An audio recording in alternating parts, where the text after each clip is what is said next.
Hello friends, good morning all of you. आज हम इस वीडियो में Bihar SSC second inter level यानी इस वर्ष आए हुए वैकेंसीज के सेफ स्कोर के ऊपर बात करने जा रहे हैं कि क्या टारगेट लेकर 2024 में जो प्रिलिमिनरी एग्जाम होंगे सेकेंड इंटर लेवल के, इसमें लेकर चल रहा है। सब्जेक्ट वाइज बात करेंगे किस सब्जेक्ट में ऑन अ एवरेज, यानी जितने लोग भी मेहनत कर रहे हैं उन कैंडिडेट में एवरेज उतना अटेम्प्ट लेकर चलते हैं, तो उस अटेम्प्ट के ऊपर बेस बात करेंगे।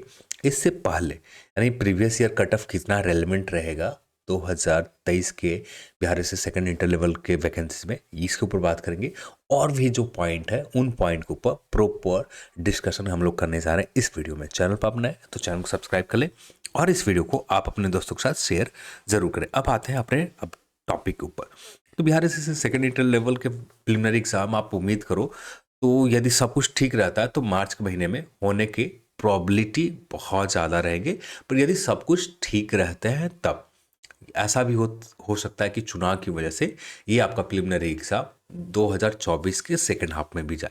पर क्या होता है आगे चलकर ही कंफर्म हो पाएगा। पर अब भी के लिए आप मान कर चलो कि जनवरी फेब लास्ट तक ही आपके पास टाइम है और मार्च के महीने में आप एग्जाम के टारगेट लेकर चल सकते हो, क्योंकि जब तक कंफर्मेशन नहीं होते तब तक यही मानकर चलना चाहिए कि मार्च में आप सभी का सेकेंड इंटर लेवल के एग्जाम है। अब यहाँ पर जैसे कट ऑफ को लेकर, जैसे कट ऑफ की बात आती है, सेफर स्कोर की बात आती है, तो सबसे पहले तो हमारे पास एक डाउट निकल कर आ जाता है कि पेपर तो अभी तक एग्जाम के पूछे नहीं गए, पेपर बाहर निकल कर आया नहीं है जिसके बेस के ऊपर कट ऑफ के ऊपर बात कर रहे हो।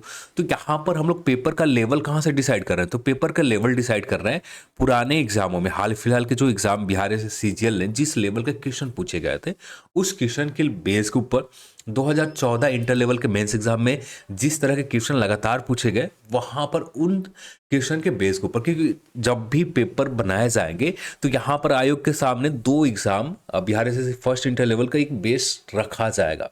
बिहार एसएससी सीजीएल, क्योंकि आप सिलेबस देखें तो दोनों का सिलेबस एक सेम है, पेपर का लेवल देखें तो दोनों का पेपर का लेवल भी सेम है, क्लास 10th का लेवल के पूछे जाएंगे, तो यहाँ पर भी इंटर लेवल में भी क्लास 10th लेवल तक ही पूछे जाएंगे। आपको ज़्यादा से ज़्यादा प्रश्न पूछने के तरीके बदल सकते हैं, प्रश्न को लेंदी बना यहाँ पर इंटर लेवल में कम किया जा सकता है, इससे ज़्यादा फर्क नहीं पड़ेगा। तो यानी पेपर लेवल हमारे सामने एक आइडिया तो है कम बेसी कि इस तरह के पेपर रहेंगे। तो उस पेपर के आइडिया के अकॉर्डिंग हम लोग इस वीडियो में बात करेंगे सेफ स्कोर 2024 प्रिलिमिनरी एग्जाम में क्या रहेंगे, ठीक है। फिर इसके बाद यहाँ पर पेपर लेवल के ऊपर हम जो भी डाउट रहे होंगे, आपका डाउट क्लियर हो गए होंगे। अब यहाँ पर सेकेंड इंपॉर्टेंट पॉइंट आता है, टोटल टाइम्स रिजल्ट कितना होगा। तो ये बहुत मायने रखता है। जैसे बीपीएससी के द्वारा एग्जाम जो भी लिए जाते हैं वहां पर 10 गुना रिजल्ट दिए जाते हैं।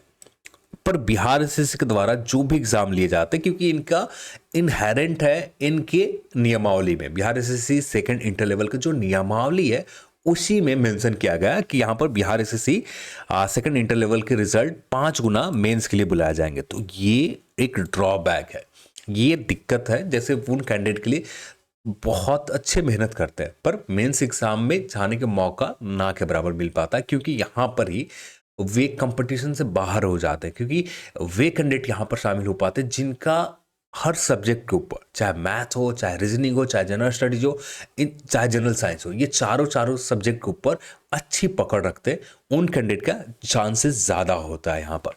तो यहाँ पर ये बहुत ज़्यादा उन कैंडिडेट के लिए कुछ सब्जेक्ट के ऊपर अच्छा मेहनत कर रखे हैं, मेंस एग्जाम आते आते उनका और भी सब्जेक्ट के ऊपर अच्छी पकड़ हो जाएगी, पर यहाँ पर प्रिलिमिनरी एग्जाम में बाहर हो जाते हैं। तो उन कैंडिडेट के लिए भी डिस्कस हम लोग आगे करेंगे। पर ये थोड़ा सा ड्रॉबैक है 5 गुना रिजल्ट होने की वजह से। टोटल टाइम्स वैकेंसी, हाँ एक राहत की बात है कि टोटल टाइम्स वैकेंसी बहुत ज़्यादा 12,000 के करीब यहाँ पर टोटल है। तो आप समझ सकते हैं कि करीब करीब यहाँ पर जो भी रिजल्ट होंगे 60,000 के करीब यहाँ पर टोटल रिजल्ट दिए जाएंगे। तो ये फेवर में है। यदि 10 गुना रिजल्ट दिए जाते हैं तो करीब करीब 1,20,000 के करीब रिजल्ट दिए जाते हैं। तो कट ऑफ एक बहुत ज्यादा, क्योंकि दुगना रिजल्ट दिया जाता है 10 गुना रिजल्ट पर। यहाँ पर 10 गुना रिजल्ट जब दिए जाते तो दुगना रिजल्ट हो जाते, और दुगना रिजल्ट होने की वजह से कट ऑफ बहुत ज़्यादा कम जाते। जहाँ पर 112-13 कट ऑफ जाएंगे, यहाँ पर सीधे कट ऑफ कम होकर 98-96 राइट नंबर ऑफ क्वेश्चन चले जाएंगे। यदि 96 क्वेश्चन 100 के करीब आप क्वेश्चन सही करते हैं तो प्रिलिमिनरी एग्जाम यहाँ पर क्वालिफाई कर जाओगे। तो यहाँ पर ये ड्रॉबैक है। तो ये चीज़ के कितनी ग्रेविटी है, आप टोटल टाइम्स रिजल्ट का आप इससे समझ सकते हैं। तो वैकेंसीज अच्छे खासे नंबर है, तो यहाँ पर थोड़ा सा राहत आपको मिलेगा। और एक्चुअल कंपटीशन क्या रहेंगे, अब यहाँ पर जितने भी कोचिंग संस्था है जिस लेवल पर काम कर रहे हैं, जो काम कैंडिडेट को करना चाहिए, ये सारे काम कोचिंग लेवल कोचिंग जितनी भी संस्था है वे लोग करके दे रहे हैं। तो एक फेयर कंपटीशन यहाँ पर थोड़ा सा कम जाते हैं, क्योंकि सारे के सारे एक ही जगह एक ही प्लेटफॉर्म पर एक ही पतले से नोटबुक में सारे क्रीमी लेयर क्वेश्चन एक ही जगह लोगों को मिल जा रहे हैं। और उन क्रीमी लेयर क्वेश्चन के जो भी लेवल क्वेश्चन है, उन क्वेश्चन को रिवीजन करना बहुत आसान हो जाता है। जब उन कैंडिडेट को जब अपने से मेहनत करते तो लगातार कई सारे बुक को फॉलो अप करते हैं, तो वहाँ पर मेहनत उनको बढ़ जाता। पर यहाँ पर ये मेहनत कोचिंग संस्थाएं करके दे रही है, तो ये थोड़ा सा यहाँ पर एक ड्रॉबैक है। और यहाँ पर ड्रॉबैक कैंडिडेट के लिए, कैंडिडेट के पॉइंट ऑफ व्यू से देखें तो एक अच्छा है कि हाँ आप ज़्यादा स्कोर कर रहे हो। अब कुछ देर के लिए आपको लगेगा कि हाँ आप ज़्यादा स्कोर कर रहे हो, जब एक्चुअल में आप सोचोगे ना, तब वहाँ पर आपके स्कोर के बराबर करने वाले कैंडिडेट लाखों आपको लाखों तो नहीं, हज़ारों मिलेंगे जो आपका स्कोर के बराबर कर रहे हैं। अब यहाँ पर जिनका किस्मत सही रहा वो प्रिलिमिनरी एग्जाम है। अब यहाँ पर एक चीज़ और है कि यहाँ पर डेट ऑफ बर्थ नहीं देखे जाते। यहाँ पर जितना एक्चुअल रिजल्ट है ना, उतना ही एक्चुअल रिजल्ट दिए जाएंगे। यहाँ पर 60,000 रिजल्ट देने तो 60,000 ही रिजल्ट दिए जाएंगे। बीपीएससी की तरह यहाँ पर एक्स्ट्रा रिजल्ट नहीं दिए जाते। बीपीएससी में एक्स्ट्रा रिजल्ट भी दे दिए जाते, जैसे यहाँ पर बीपीएससी के टोटल 3,000 रिजल्ट देना है, तो यहाँ पर रिजल्ट में कैंडिडेट के एक ही स्कोर बहुत सारे कैंडिडेट हो गए, तो यहाँ पर 4,000 कैंडिडेट को रिजल्ट कॉल आउट कर लिए जाते हैं। तो यहाँ पर एक इशू ये भी है। तो ये सारे पॉइंट है। अब इन पॉइंट को देखते हुए, और यहाँ पर पिछले साल का कट ऑफ कोई मायने रखता है, तो मेरे हिसाब से तो ना के बराबर मायने रखते। फिर भी एक बार कट ऑफ के ऊपर हम देख लेंगे पिछले 2014 इंटर लेवल में क्या कट ऑफ गए थे। एडिशनल एक और है पेपर आउट, और यहाँ पर पेपर लीक जैसी समस्या लगातार Bihar SSC second inter second third season में भी पेपर लीक हुए थे। इंटर लेवल के सारे एग्जामों में पेपर लीक हुए, सिर्फ मेंस एग्जाम को छोड़कर मेंस एग्जाम में किसी भी तरह का पेपर लीक इंटर लेवल में नहीं हुए थे। और बिहार एसएससी सीजीएल के मेंस एग्जाम में भी किसी भी तरह का पेपर लीक नहीं हुए थे। जब प्रिलिमिनरी एग्जाम की बात आती है, यहाँ पर पेपर लीक की समस्या आसानी से देखने को मिलती है। तो पेपर लीक जैसे यहाँ पर है, पर उतना काम नहीं करता पेपर लीक, क्योंकि जो लोग यहाँ पर पेपर लीक करवा रहे हैं उन्हीं लेवल तक, उन्हीं कैंडिडेट तक सीमित रह जाता है। जब तक बाहर निकल कर आते और कम समय में आप उन पेपर को सॉल्व करोगे, आंसर की जो भी वायरल होते हैं ज़्यादातर गलत ही वायरल होते हैं, कुछ आंसर की वायरल होते हैं आखिरी मोमेंट में वायरल होते हैं। तो आप ज़्यादा से ज़्यादा एक बार पढ़ कर जा सकते हो, 2 बार पढ़ कर जा सकते हो। ये 2 बार आप पढ़ कर जाओगे तो आपको एग्जाम हॉल में ऑब्वियस रीजन है कि बहुत सारे प्रश्न सही कर लोगे, पर बहुत सारे प्रश्न गलत भी हो सकते हैं। तो ये पेपर लीक से ज़्यादा फर्क नहीं पड़ता उन कैंडिडेट, वैसे कैंडिडेट जो रहते हैं जो प्रॉपर पेपर लीक अपने लिए करवा रखा है, उनसे दिक्कत थोड़ा बहुत यहाँ पर होंगे। तो ये रहा। अब प्रीवियस 2014 में कट ऑफ क्या गए थे, तो 2014 के कट यहाँ पर 2014 करना है, ठीक है। तो 2014 में जो कट ऑफ गए थे ये पर्स्टाइल मेथड में कट ऑफ गए थे, और जो एक्चुअल में रॉ स्कोर निकल कर आ रहे थे इसके करीब निकल कर आ रहे थे। 96.91 पर्स्टाइल स्कोर में गए थे, और जो score actual right attempt question जो लोगों ने किया था 100 से 103 के बीच में स्कोर किया था, उन कैंडिडेट के जनरल कैटेगरी में लोगों को रिजल्ट यहाँ पर प्रिलिमिनरी एग्जाम क्लियर हुए थे। फिर बीसी कैटेगरी की बात करें तो यहाँ पर 97 से 99 के करीब क्वेश्चन जिन्होंने सही किया था उस समय 2014 के इंटर लेवल के एग्जाम, और जिसका एग्जाम 2019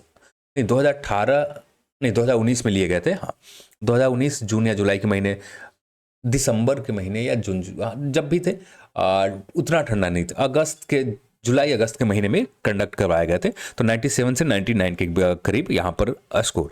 और फिर यहाँ पर एमबीसी कैटेगरी की बात करें 92 से लेकर 94 के करीब जिन्होंने भी सही किया था उनका प्रिलिमिनरी एग्जाम क्लियर हुए थे।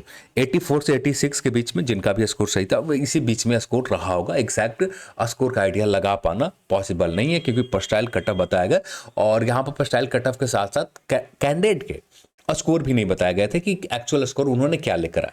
यदि उनका एक्चुअल स्कोर बताए गए होते तो एक आइडिया लग जाता। जो भी है लोगों ने क्या अटेम्प्ट लिया था, मेमोरी बेस है, मेमोरी बेस स्कोर है, और यहाँ पर मेमोरी बेस स्कोर के अकॉर्डिंग एससी में 84 से 86 के करीब, और एसटी की बात करें 69 से लेकर 72 के करीब।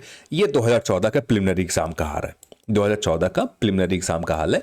इस कुछ इस तरह से। अब यहाँ पर एक चीज़ और है कि 2019 में लोगों के पास कोचिंग संस्थाएं जिस कंपटीशन लेवल पर अब आपस में ही compete कर रहे हैं, उस लेवल का नहीं था। और वहाँ पर लोगों को सोर्सेज बहुत आसानी से मिलते भी नहीं थे कि हाँ आपको सोर्सेज के भी जानकारी। अब यहाँ पर जितने भी कैंडिडेट यहाँ पर एग्जाम है जो सीरियस है, जो भी कैंडिडेट यहाँ पर सीरियस बैठने जा रहे हैं और जितने नंबर का पोस्ट है उन 12,000 करीब, और 12,000 से ज़्यादा कैंडिडेट ऐसे हैं जो इस एग्ज़ाम के लिए बहुत ज़्यादा सीरियस है। तो आप यहाँ पर एक सीट आप अपने लिए कंफर्म करना चाहते हो तो कुछ गलतियां ना दोहरानी होगी। अब यदि आप गलतियां नहीं दोहराते तब जाकर यहाँ पर काम आएंगे। अब आते हैं हम लोग सब्जेक्ट वाइज क्या रहेंगे स्कोर। तो यहाँ पर सब्जेक्ट वाइज देखें, और ये मैंने कहाँ से आइडिया निकाल कर लेकर आया, तो ये 2014 के इंटर लेवल के मेंस एग्जाम में जो हुए थे वहाँ पर लोगों को जो अटेम्प्ट रहा था, मैथ में कितने अटेम्प्ट ले रहे हैं, सीजीएल के एग्जाम में मैथ में कितने लोगों ने अटेम्प्ट लिया, किस तरह का पेपर पूछेगा, किस तरह का क्वेश्चन पूछेगा, इसके बेस के ऊपर हम लोग बात कर रहे हैं कि मैथ के जो भी प्रश्न पूछे जा रहे हैं इतने ईजी रहते हैं। टोटल सारे के सारे प्रश्न एक तो अर्थमेटिक होते हैं, ठीक है, और ज़्यादातर उतना आपको दिमाग लगाना नहीं होता। बहुत कम समय में जो भी 25 से कम मैथ पूछे जाते हैं, पर नॉर्मल जो सिलेबस में मेंशन किए गए कि 25 मैथ पूछे जाएंगे, पर ऑफिशियली तौर पर जब एग्जाम के पेपर आप देखोगे वहाँ पर 25 से कम मैथ होता है। ज़्यादातर यहाँ पर 55 के करीब चले जाते हैं रीजनिंग, और मैथ हो जाते हैं 20 से 22 के करीब रह जाते हैं, 53-52 के करीब रीजनिंग हो जाता है।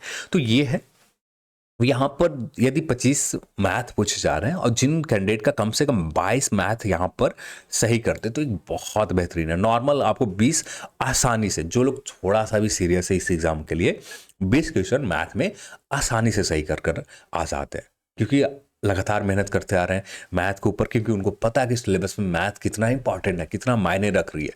जब लोग जान रहे हैं तो 20 प्रश्न आसानी से सही कर आ जाते हैं। और रीजनिंग की बात करें तो 40 प्रश्न तो हर कोई आसानी से अटेम्प्ट कर आ जाते हैं, और जो ज्यादातर अटेम्प्ट आसानी से एक राइट अटेम्प्ट होता है। और 10 प्रश्न ऐसे होते हैं जो अच्छे लेवल के होते हैं, वहां पर आपको समय भी लगेगा, जैसे सिटिंग अरेंजमेंट के कुछ क्वेश्चन पूछ दिए गए, वहां पर अच्छे लेवल के क्वेश्चन पूछ दिए गए जहां पर आपको समय लगेगा ही लगेगा। तो इस तरह के प्रश्न लगभग 10 प्रश्न के करीब पूछे जाते हैं। अब इनमें से आसानी से जितने भी कैंडिडेट थोड़ा सा भी सीरियस है वो आसानी से 40 क्वेश्चन करीब रीजनिंग में सही कर आ जाते हैं। मेन इशू आता है साइंस और जनरल नॉलेज में। जनरल नॉलेज में कितना भी कर लेते हैं वो 30 से 35 के बीच में ही रह पाते हैं। 30 से 35 का जो बैरियर है ये पार नहीं कर पाते। वे कैंडिडेट पार कर पाते हैं जो लंबे समय से जनरल स्टडीज के ऊपर बहुत मेहनत कर रखा है। उन कैंडिडेट का ही जनरल नॉलेज और जनरल स्टडीज के पेपर में 35 के बैरियर के करीब करीब पहुंचते हैं या इससे ज्यादा कर पाते हैं। नहीं तो यहां पर ज्यादातर कैंडिडेट का नॉर्मल ही अटेम्प्ट रहता है। जनरल साइंस में 18 क्वेश्चन करीब करीब लोगों ने अटेम्प्ट ले लिया, बहुत बेहतरीन अटेम्प्ट रहता है। जनरल साइंस में 35 क्वेश्चन के करीब करीब जिन्होंने भी अटेम्प्ट ले लिया वो बहुत बेहतरीन होता है। 35 में कुछ गलत कर ही आएंगे। जनरल यहाँ पर रीजनिंग और मैथ में गलत होने के चांसेस कम होते हैं, पर साइंस में गलत कर आएंगे ही आएंगे। तो करीब करीब 117 क्वेश्चन के करीब आप यहां पर सही करते हो, जनरल कैटेगरी में आप आते हो, तब एक बेहतरीन अटेम्प्ट आपका माना जाएगा। हाँ, यहां पर कुछ कम रहेंगे, पर हमें प्रिलिमिनरी एग्जाम क्लियर करना। अब यहां पर आपके सामने क्लियर है कि आपको 5 गुना ही रिजल्ट दिया जाएगा। 10 गुना रिजल्ट दिया जाता तो मैं सीधे तौर पर कहता कि आपको 100 के करीब आप स्कोर करो, अभी के समय में बहुत इनफ है, क्योंकि दुगना रिजल्ट हो जा रहे हैं। पर यहां पर सिर्फ 5 गुना रिजल्ट है, तो ये चीज आपको समझनी होगी। जब 5 गुना रिजल्ट है तो थोड़ा सा स्कोर एज लेकर जाना हो, क्योंकि आपके जो कंपटीटर बैठे 25 लाख बैठने जा रहे हैं लोग एग्जाम में, और 25 लाख में से 1 लाख भी सीरियस हो गए ना, जो आपको प्री एग्जाम से बाहर कर देंगे। अब इतना मान के चलो कि 1 लाख आपसे आपके एग्जाम को देने वाले कैंडिडेट सीरियस है ही। जब 1 लाख आपके कंपटीटर सीरियस हैं तो आप किस लेवल में मेहनत आपको करना चाहिए इस एग्जाम के लिए, आप खुद आइडिया लगा सकते हो। मैथ आपके कंपटीटर 20 प्रश्न तो आसानी से अटेम्प्ट कर आएंगे। यदि 22 क्वेश्चन पूछे जा रहे हैं तो 18 प्रश्न आसानी से अटेम्प्ट कर आएंगे, इसमें कोई डाउट नहीं रहेगा। रीजनिंग में यहां पर 55 के करीब करीब कभी कभी चले जाते हैं क्वेश्चन, तो यहां पर रीजनिंग में आसानी से लोग 40 से 45 के करीब करीब 42 क्वेश्चन तो आसानी से लोग अटेम्प्ट कर आएंगे, आसानी से। कोई लगभग ना के बराबर गलती। जो भी टफ क्वेश्चन पूछे जाते हैं रीजनिंग में, लास्ट के 8 से 10 क्वेश्चन करीब पूछे जाते हैं, इससे ज्यादा टफ नहीं पूछा जाता। और टफ यहाँ पर लोग अटेम्प्ट इसलिए नहीं कर पाते हैं कि टाइम मैनेजमेंट में थोड़ी बहुत इधर उधर हो जाते हैं, जिसके वजह से ये 8 प्रश्न के करीब गलत हो जाते हैं या अटेम्प्ट नहीं कर पाते हैं। तो बस ये इशू है। तो आप इससे आइडिया लगा सकते हो कि हमें कितना मेहनत करनी है, आपको कितना मेहनत करनी है।